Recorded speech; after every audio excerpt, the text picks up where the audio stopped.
Hi there kit fans, it's Louise with you today, sharing my first layout for the December 2022 kit. I cannot believe we're at the end of the year already and our final kit for the year, but I am ready to show you some really cool fun stuff of some of the ways you can use this month's kit.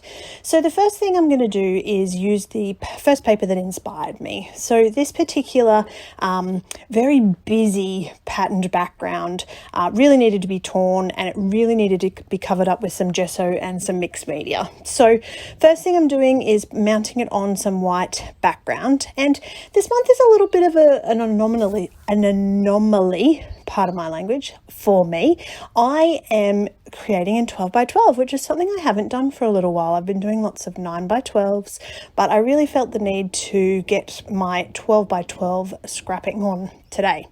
So while the gesso sets in the background, as per my previous videos, you'll know that I like to let things dry naturally. I don't like to use my heat gun or anything like that. So while the gesso sets, I'm going to create some elements around my photos. So this photo, it's probably not one of like those fancy photos that really has, you know, great backgrounds and it looks like a professional photographer took it and it's, you know, super beautiful on a layout. But for me, it really tells a story, and that's why I wanted it to be the feature of this layout. So this is just typical of Master Cooper. He loves to laze about. I mean, he's very active, of course, but when he's sitting on the couch, he is just all legs, and they hang over the side of the couch now. So he's getting bigger, and this sort of photo, I really wanted to highlight it because it is just shows how much my kids are growing up and changing, and anyone who's been following my scrapbook journey would have seen, you know, over the years how my children have grown. So I just, you know, not the prettiest of photos, but for me a very important one. So I have added a couple little elements. So we've got some sticker sheets, we've got some stickers off the sticker sheet, a couple of little die cut words. I decided to pull out the good old distresser. I haven't used the distresser in quite some time, and I wanted to add a little bit of texture because I'm going to get quite busy with my background. So I had to distinguish the photo layers from the actual background layers. Also helping to do that is a little bit of cardboard. So once I'm happy with the positioning, I decide to enhance this a little bit more. And I'm always thinking about that visual triangle. So with my background, I've got my photo cluster, which is going to be sort of in the upper left-hand area. So to help with my visual triangle, I really needed something in that bottom right-hand area. So I decided to tear off a little piece and add that sort of pop in the background. And this helps with the distressing part of the layout too. So just adding that little bit of extra texture into that background.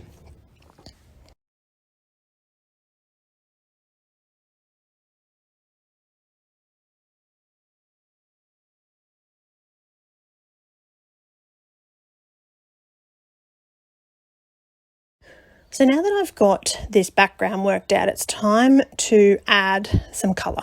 And I decided to go with last month's mixed media kit because they're still sitting on my desk, they're nice and fresh. I haven't quite been able to put them away just yet because they really are just the most fabulous colour. So I'm using the paints that we got in the mixed media kit last month, and I'm using the blue gold colour. I didn't go into this with blue in mind, but it just felt right. So I am adding some colour and then letting it dry naturally using a combination of techniques, including packaging, paintbrush, splatter, adding some water. I'm just spreading the colour around till I'm really happy with the positioning, what's poking out behind my photo, what's covered up, and just to give me that pop of colour. It separates that really busy printed background from the actual photo.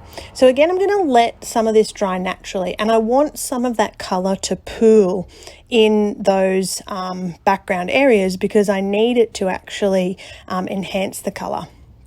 Once it dried, I just felt like, again, it needed a little something. So I wanted to bring in that text of that background paper. So I'm using my text stencil and just applying some of that same acrylic paint through the stencil, just with a little sponge, and that's going to just join what I've added with the color to that busy word background.